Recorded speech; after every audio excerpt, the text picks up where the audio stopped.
Oke, sudah muncul? Sudah, Pak. Oke, ini soal tentang gelombang. Ya, soal tentang gelombang. Gelombang berjalan.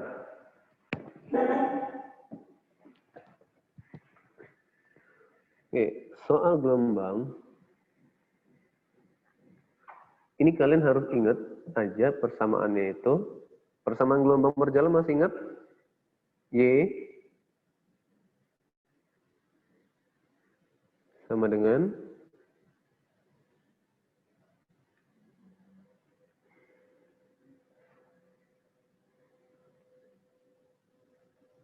Sin bukan, Pak?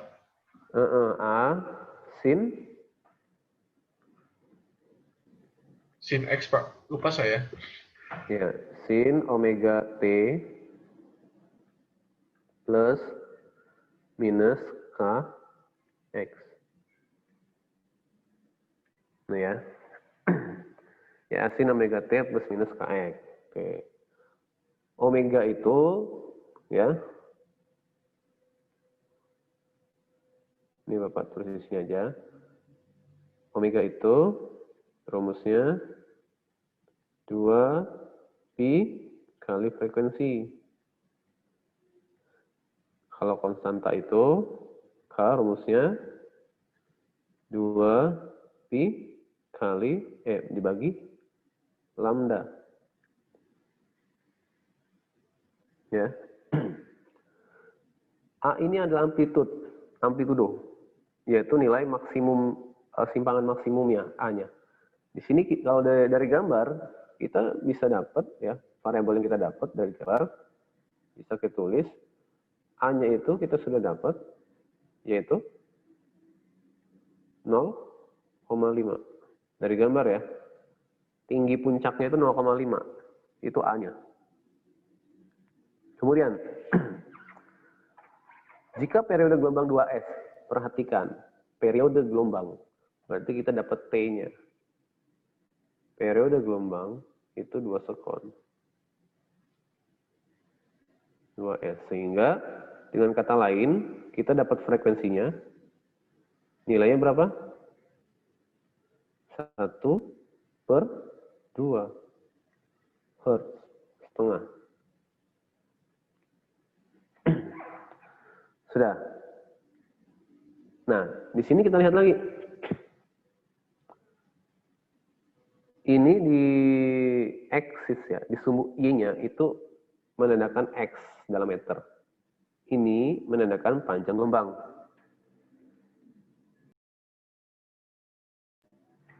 Panjang gelombang adalah panjang satu gelombang. Satu gelombang itu terdiri dari lembah, bukit, dan satu lembah. Ya, maka kita dapat lambdanya. Oke, kita dapat lambdanya. Lambda sama dengan panjang gelombangnya. Ini sentimeter jangan lupa ya. Ini satunya senti apa meter ini? Oke lah kita, meter. Ini meter. Nah, lambdanya kita dapat 4 meter.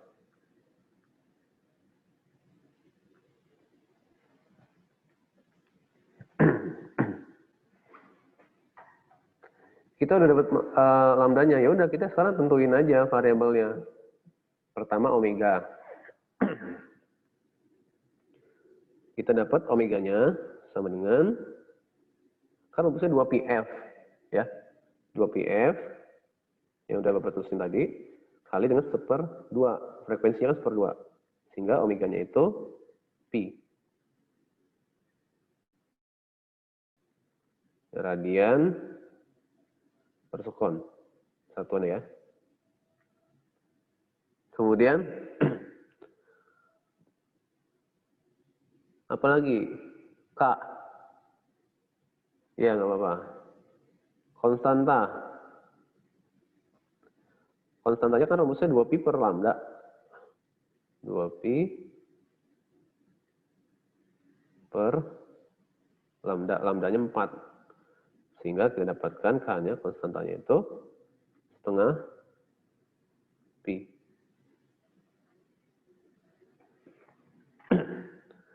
Sehingga jika kita masukkan ke persamaan Y, ya kan, rumuskan A sin, A-nya dapat 0,5,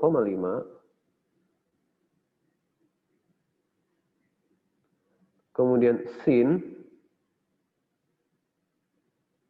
buka kurung, omeganya kita dapat pi, ya, kita dapat pi omeganya, pi dikali dengan T,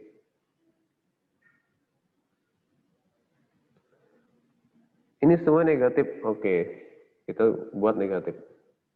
Kalau negatif itu ke arah sumbu X positif geraknya. Jangan dari sini sampai ke X ini kan sumbu X-nya positif, berarti dia min tandanya. Tapi kalau misalnya menuju X negatif, maka tandanya plus. Konstantanya berapa? Setengah pi.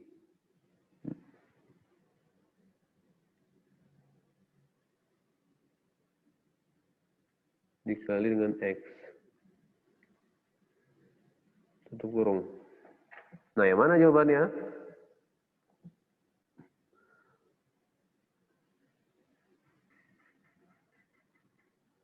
Yang mana jawabannya? Udah kelihatan?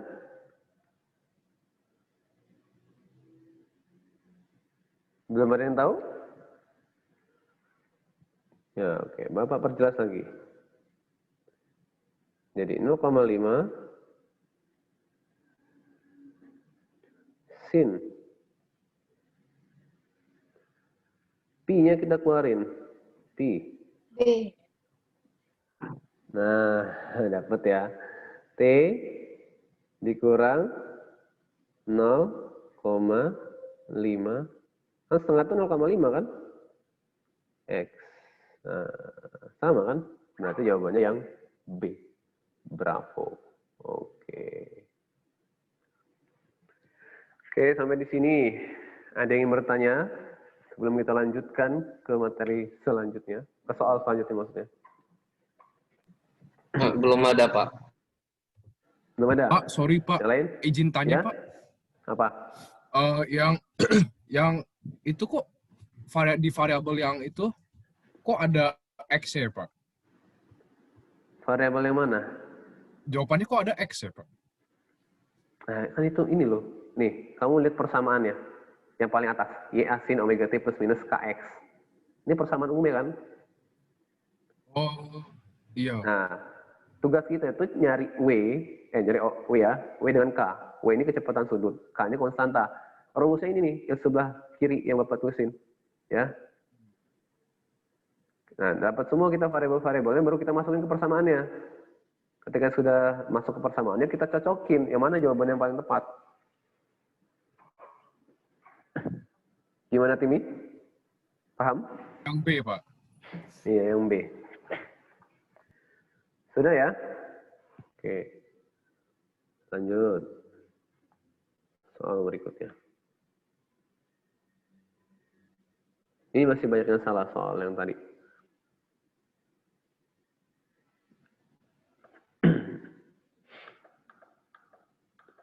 Perhatikan faktor-faktor berikut.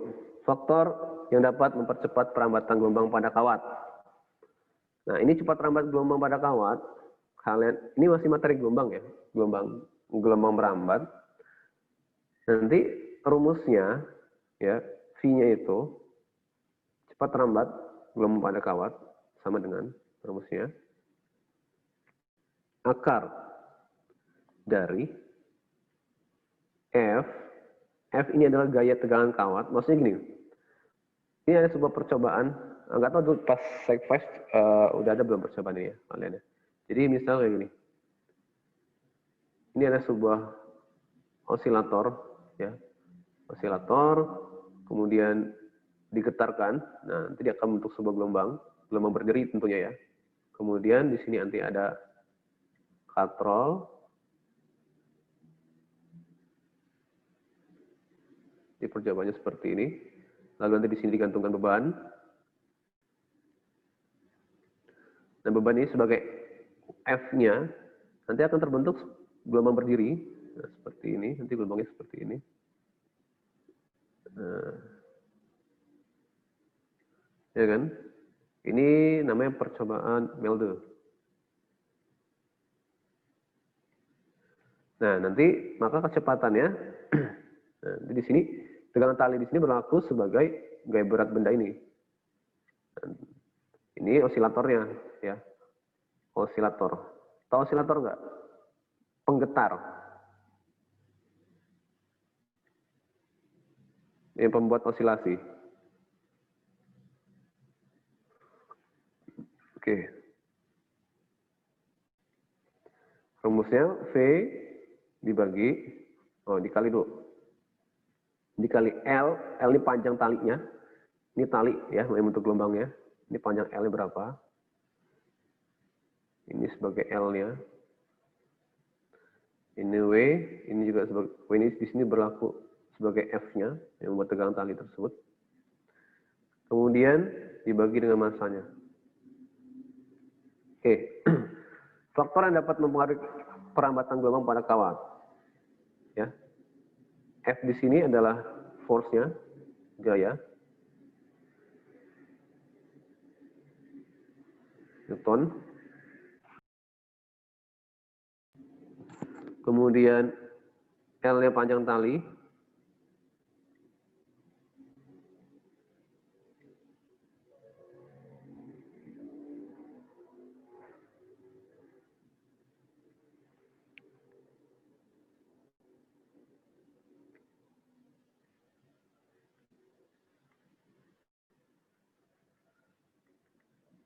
Meter. Lalu M-nya adalah massa tali.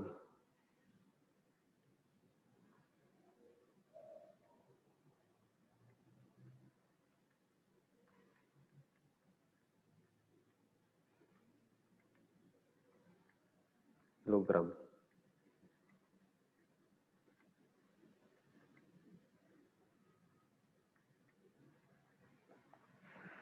Oke, jadi dari ini kita bisa pastikan mana yang benar. Nomor 1, massa jenis kawat diperbesar. Massa jenis kawat itu ya bisa kita simpulkan mu. Mu itu massa dibagi dengan L-nya. Kalau M per L-nya besar, ya berarti benar ya. Ini kalau misalnya kita buat M per L ini bentuknya seperti ini.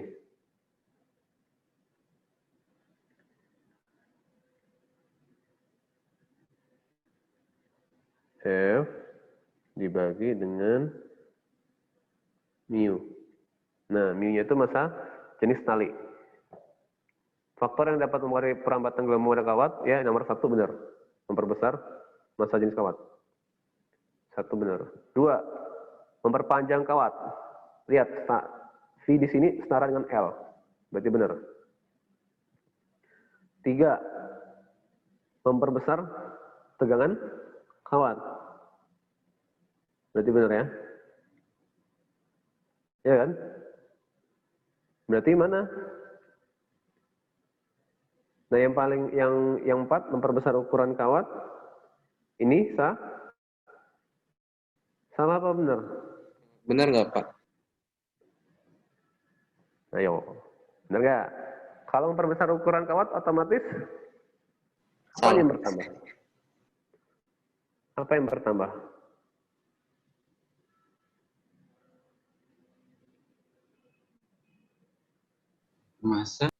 Massa, oke, bisa panjang, ya. Nah, tapi nanti di sini, di sini ambigu ya, memperbesar ukuran kawat tuh yang bertambahnya itu nggak jelas gitu ya, massa atau panjang. Tapi yang jelas, faktor-faktor yang dapat mempercepat perambatan gelombang pada kawat, ya, ini bisa kita lihat. Kalau misalnya memang dia memperbesar ukuran kawat, M, ya otomatis dia akan mengecil nilai V-nya, melambat, karena M-nya makin besar. Ya kan? Betul ya? Terus, yang nomor 1 kita lihat lagi, memperbesar massa jenis kawat. Kalau kita besar nih variabel mu-nya, ya di sini kursor Bapak ya, otomatis nanti V-nya akan mengecil. Berarti yang 1 juga Salah.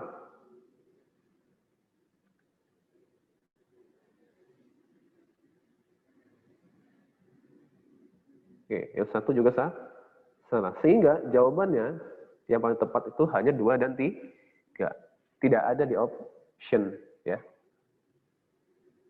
Oke, berarti jawabannya 2 dan 3. Nah, kalau bisa ketemu soal yang kayak gini, kalian jawab aja terserah. Karena jawaban kalian Bapak anggap benar, ya. Berarti jawabannya 2 dan 3. Karena di sini ada kata-kata dapat mempercepat. Nah, ini ya. Jadi hanya 2 dan 3. Kalau M-nya dibesarin, memperlambat dia. Oke, sampai di sini. Ada yang bertanya? Tidak? Paham? Belum. Vincent, ini? Hah? Belum? Gimana? Arteri sampai belum paham? Enggak, maksudnya saya nggak ada pertanyaan. Oh. Oke, lanjut ya.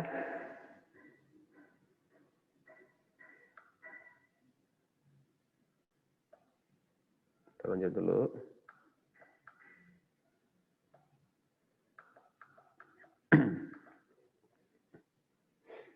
Ini materi kita nih, yang kemarin. Masih segar dari ingatan. Sinar gamma merupakan gelombang elektromagnetik yang dapat digunakan untuk Katie. Apa jawabannya? Apa ya? Lupa inget loh, Pak. Ya, nggak apa-apa. Apa jawabanmu? Bentar.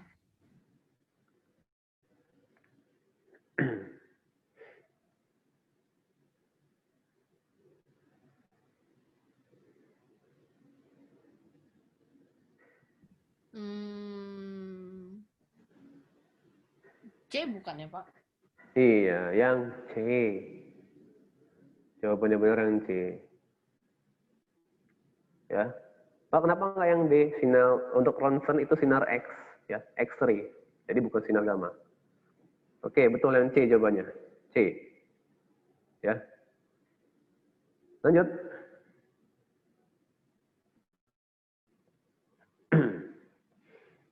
Oke, ini materi tentang gelombang cahaya.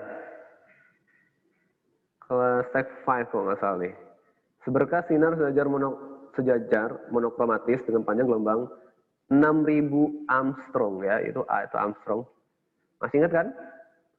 6.000 Armstrong, 1 Armstrong itu 10⁻⁻10 meter mengenai celah sempit selebar D. Agar pola difraksi orde gelap kedua. Nah, di sini ini materi interferensi dan difraksi. Ya. Materi interferensi dan difraksi.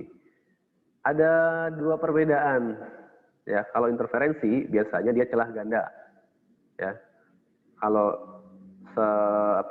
difraksi dia celah sempit atau cuma satu celah. Nah, ini kata-katanya adalah celah sempit.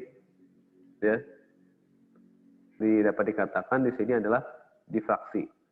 Ya. Difraksi. Ini materi difraksi. Rumus difraksi dan interferensi itu mirip. Ya. Mereka cuma kebalik aja. Nah, kalau difraksi, nanti dia akan menghasilkan maksimum maks jika dia ordenya gelap. Orde gelap. Kalau dia minimum, dia orde terang. Nah, itu difraksi. Kalau interferensi kebalikannya. Nah, rumusnya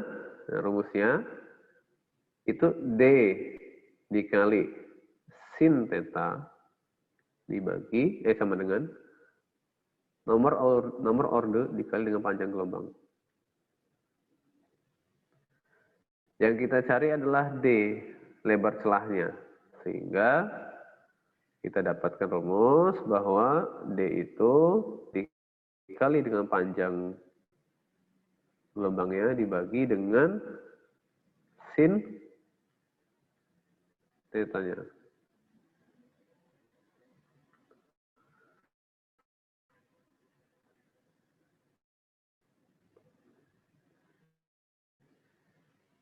itu di orde gelap kedua, berarti 2. Ya. Dikali dengan panjang gelombang 6.000 Armstrong, berarti 6.000, kita rubah ke meter aja dulu, biar gampang, kali 10 pangkat min 10. Dibagi sin 30 setengah. Sehingga didapatkan 24.000 dikali 10 pangkat min 10. Kalau kita sederhanakan ke dalam bentuk milimeter, nah, kalau milimeter berarti dikali dengan 10 pangkat 3. Sehingga 24 dikali 10 pangkat, ini kan masih meter ya. Kita rubah ke milimeter, 24 kali 10 pangkat min 4 milimeter. Atau 2,4 kali 10 pangkat min 3 milimeter. Oke. Kalian terpotong nggak sih di layarnya? Enggak, Pak. Enggak ya? Utuh ya? Enggak. Enggak terpotong ya? Oke. Kalau terpotong bilang ya. Oke, jadi jawabannya yang ayam. Nah, yang ayam jawabannya. Oke, gimana? Ada yang tanyakan tidak? Tidak. Tidak. Nah, tugas kalian ya di rumahnya. Ini kalian harus cari kembarannya, yaitu interferensi. Karena soalnya biasanya kalau nggak interferensi difraksi. Interferensi celah ganda.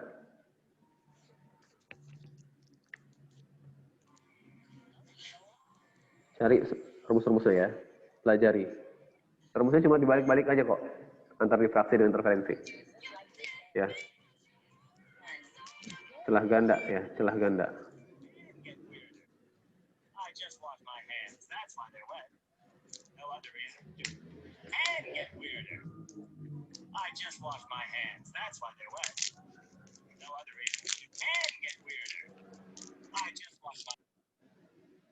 Oke.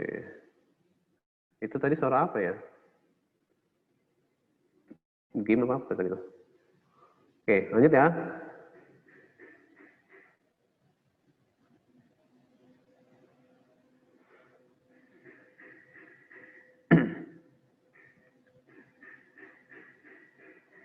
Sudah habis ya soalnya. Ntar Bapak tambah lagi.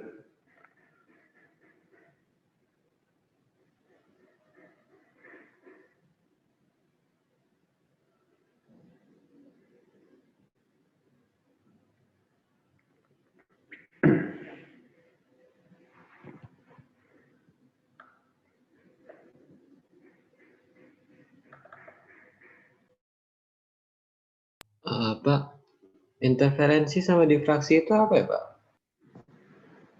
Interferensi dan difraksi. Interferensi difraksi itu adalah, interferensi itu penggabungan dua buah gelombang yang koheren. Ya, penggabungan dua gelombang yang koheren yang melalui percobaannya itu percobaan Young. Nah, kalau difraksi dia celah sempit cuma satu gini. Jadi perbedaannya kalau interferensi itu dia dua celah, kalau difraksi dia satu celah. Gitu. Ya.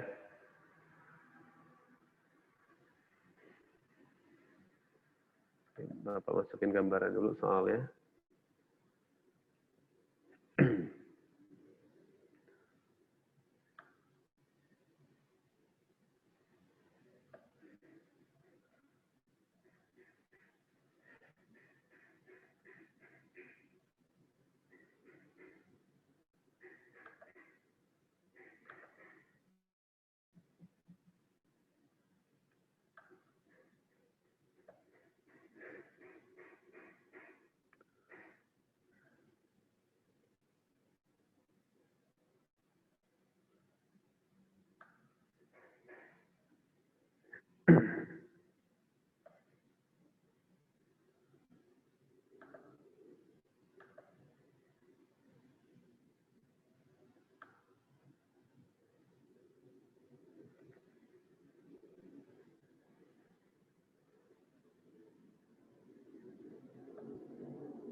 Oke. Sekarang kita masuk ke materi selanjutnya. Ini materi tentang efek Doppler. Ada yang masih ingat efek Doppler? Enggak. Lupa. Gini, efek Doppler itu yang gini nih. Misalnya ada seorang yang mendekati sumber bunyi, nanti dia kedengarannya makin kuat atau makin kecil, makin lemah atau makin menguat frekuensinya. Atau efek Doppler ini sebuah prinsip di mana prinsip kerja dari teknologi menghitung kecepatan melalui suara. Yang dulu kalau misalnya di film-film Hollywood itu yang adegan polisi untuk mengukur kecepatan mobil yang ngebut di sebuah terowongan dengan cara menembakkan sebuah alat ya, mirip kayak termogan gitu. Kemudian nanti dia disejajarkan dengan arah datangnya mobil, lalu diikutkan dengan sejajar arah datangnya keluarnya mobil. Nanti akan terbaca berapa kecepatan mobil tersebut. Nah, itu prinsipnya dengan menggunakan efek Doppler. Kemudian menara pengawas pesawat ya, ketika mau mendarat di sebuah bandara, maka nanti ada frekuensi yang bisa didengar dari situ untuk menentukan berapa kecepatan yang dibutuhkan ya.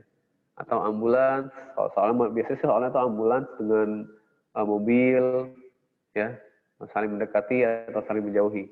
Nah, ini efek Doppler ini rumusnya,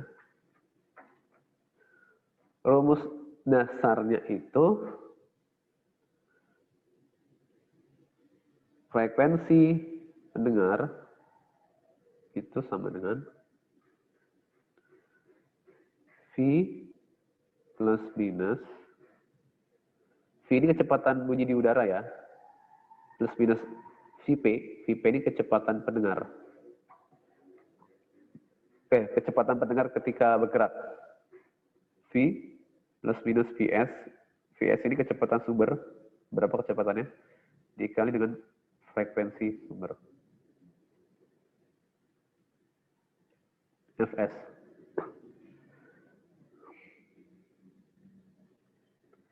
Nah, kapan kita menggunakan positif dan negatif? Ini bisa kita ingat kembali dengan cara seperti ini. Kita buat tabel aja. VP, VS.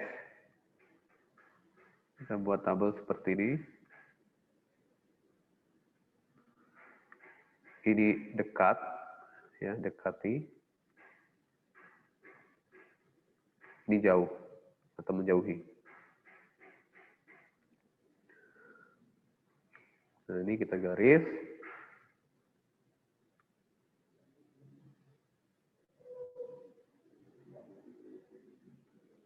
Nah, kalau pendengar mendekati sumber, contoh, ada ambulan. Nah, arteris itu bergerak mendekati ambulan. Kira-kira suara sirine ambulan itu yang terdengar sama si arteris makin dekat atau makin lemah? Ya, arteris.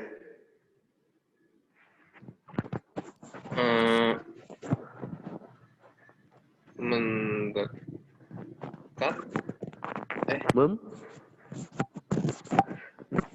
Logikanya aja nih, logika simpelnya. Menjauh. Bentar. Bentar, Pak. Jawabannya cuma membesar atau mengecil? Frekuensi yang kamu dengar. Mendekat ya, Pak? Atau gini deh, suara itu makin besar atau makin kecil ketika kamu mendekati ambulan?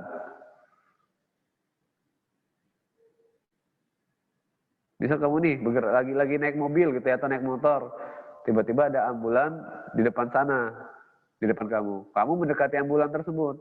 Nah, suara yang terdengar itu makin besar atau makin kecil?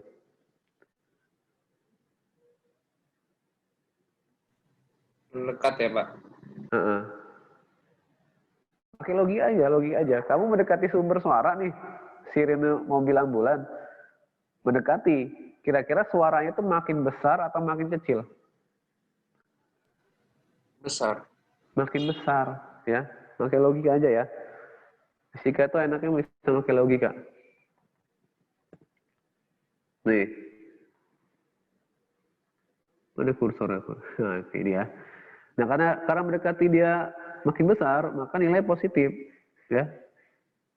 Sisanya ya udah ngikutin aja, selang-seling aja. Kalau di positif, menjauh berarti negatif. Nah, di bawahnya negatif, positif, ya. Diselang-seling aja. Yang penting kamu ingat, ketika pendengar itu mendekati, maka nilainya positif. Nah, sekarang kita lihat soal nomor ini. Sebuah mobil ambulan yang sedang membunyikan sirine dengan frekuensi A. Berarti A ini sebagai apa? Frekuensi sumber apa frekuensi pendengar? Faseta. Apa? A di sini sebagai frekuensi sumber atau frekuensi pendengar? Frekuensi yang didengar. Berarti sumber ya. F sumber. F sumber. Frekuensi sumber. Kemudian bergerak dengan laju B. Berarti B di sini adalah kecepatan sumber. Phase. Berlawanan arah mendekati. Berlawanan arah berarti kan gini. Ini mobil ambulan, kemudian ini mobil sedan.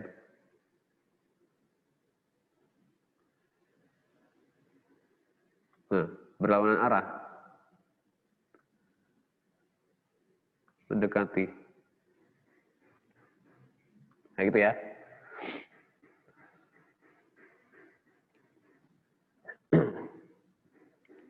Sehingga bergerak dengan laju D. Oh, berarti D ini adalah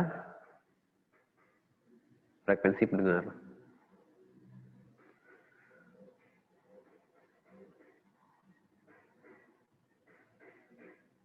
Terus, jika cepat terlambat bunyi sirine ambulan V, nah ini kecepatan sirinenya ya, itu V cepat terlambatnya, itu kecepatan bunyi di udara, V, dan frekuensi yang didengar supir sedan, berarti frekuensi pendengar, ya, itu C. C ini berarti frekuensi pendengar. FP-nya.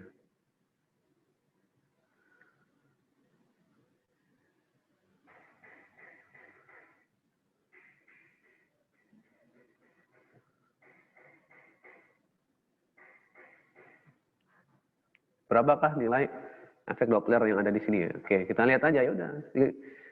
Ini lihat, dia kan mendekati ya, pendengarnya juga. Nah, ini kan si pendengar nih.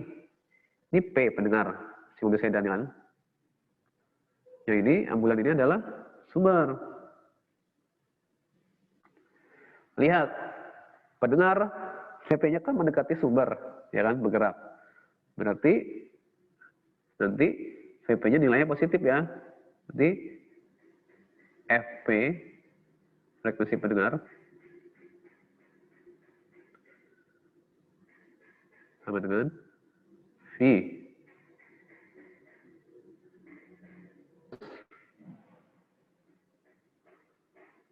VP, FP.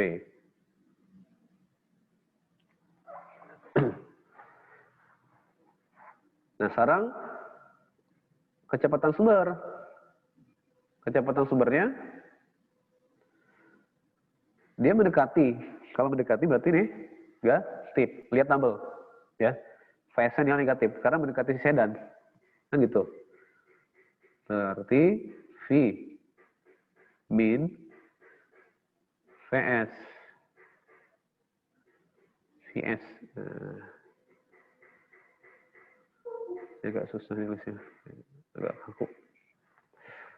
Nah.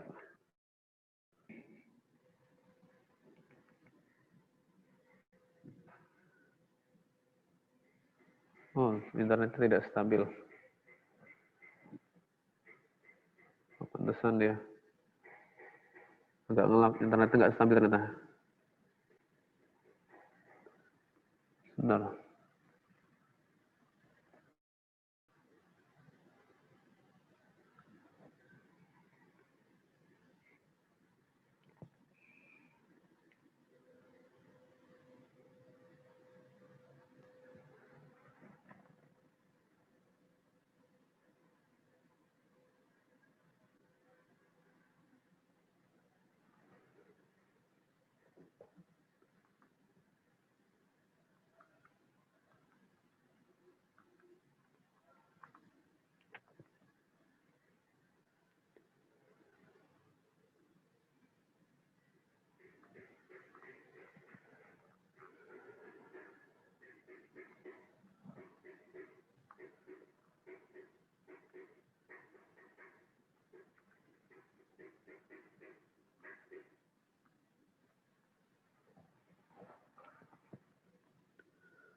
Aduh, koneksi nggak stabil nanti. Maaf ya anak-anak, ini koneksi nggak stabil jadi agak ngelap ya. VS kali dengan FS.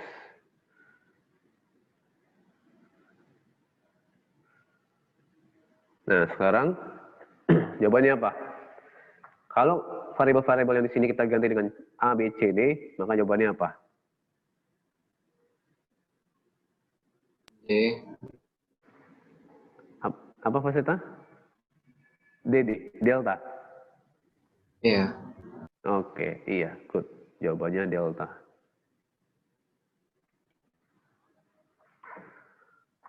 Gimana anak-anak? Bisa kalau bisa convert ya? Kalau misalnya ini ke ABC ini kita convert ke sini ya, maka menghasilkan jawabannya yang delta ini. V plus D per V min B kali A ya. Oke, gimana? Bisa dipahami?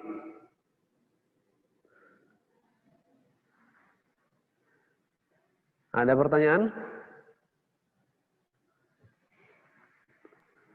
Buktinya belum, Pak. Belum.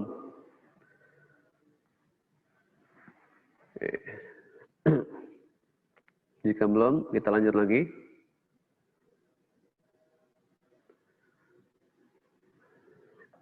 Nah, untuk soal ini juga tidak ada jawabannya, ya, karena nggak bisa kita menentukan jawaban. Ada satu variabel yang tidak dituliskan di soal ini. Ya, jadi ini tentang soal, oh sorry,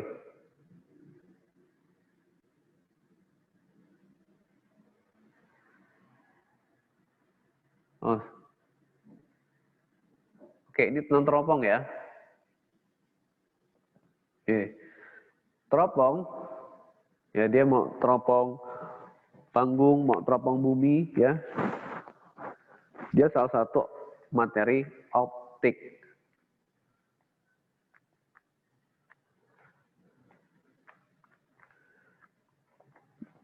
Bapak salah soal yang Bapak kira soal yang Bapak masuk itu soal yang satu lagi tentang mikroskop. Kalau yang mikroskop dia nggak ada jawabannya. Nah, coba ini kita cari dulu.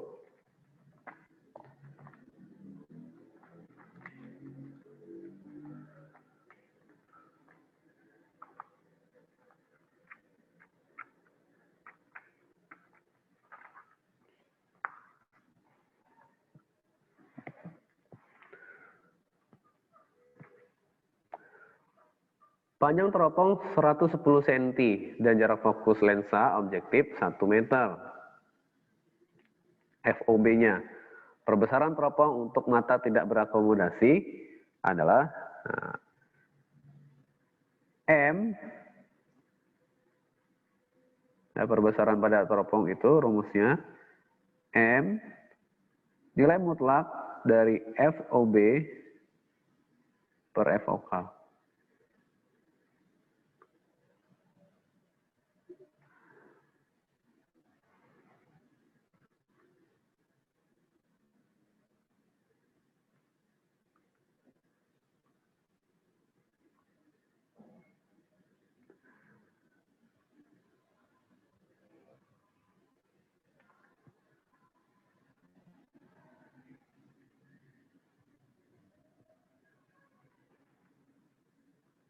Di sini aja.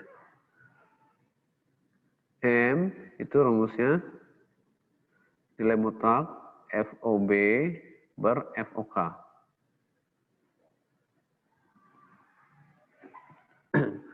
Yang kita punya adalah panjang teropong. Maka D ini panjang apa? Lihat di sini gambar. Ada FOB dan FOK. Panjang teropong itu mana? Ya ini, yang D ini. Nih. Sehingga bisa kita artikan bahwa panjangnya teropong itu FOB plus FOK. Ya. D-nya itu 110 cm. Atau kita buat ke meter berarti 1,1 aja deh. 1,1. FOB-nya 1 ditambah FOK. Sehingga didapatlah FOK itu 1,1 dikurang 1. Jawabannya 0,1 meter.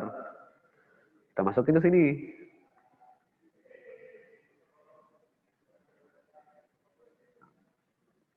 Berarti nilai mutlak dari 1 dibagi dengan 0,1. Jawabannya adalah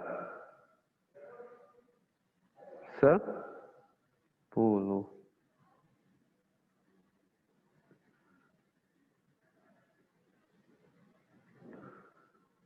10 kali.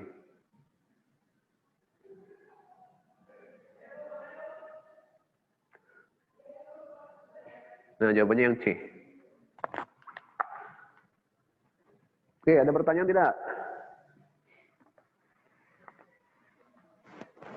Timi? Vincent? Iya, Pak. Ya Pak, kenapa Pak? Ada pertanyaan tidak? Sepertinya tidak. Oke Pak, Ya. nggak jadi Pak, nggak jadi. Sorry Pak, nggak jadi. Si Andrew kemana ya? Mati lampu, Pak. Andrew mati lampu? Iya, Pak. Oh, pantesan. Oke, paham ya? Paham. Oke. Nanti Bapak masukkan videonya ini ke YouTube. Kalian sudah tahu belum YouTube Bapak? Channelnya? Sudah pada tahu belum? Belum. Belum. Nama channelnya itu dari kemarin sudah Bapak masukin loh video yang pembelajaran kita.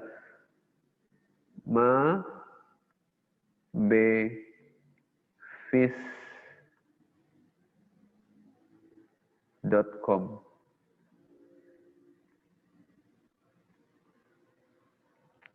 Ya.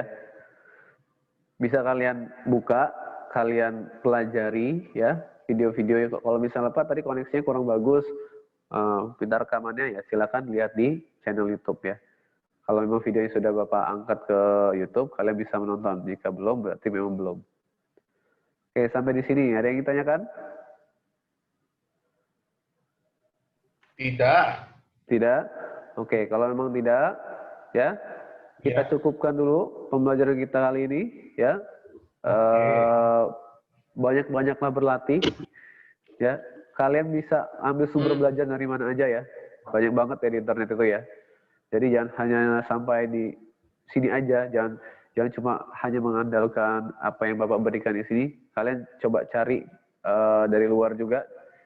Maksudnya dari sumber lain ya, kalian pelajarin, kalian maksimalkan ya.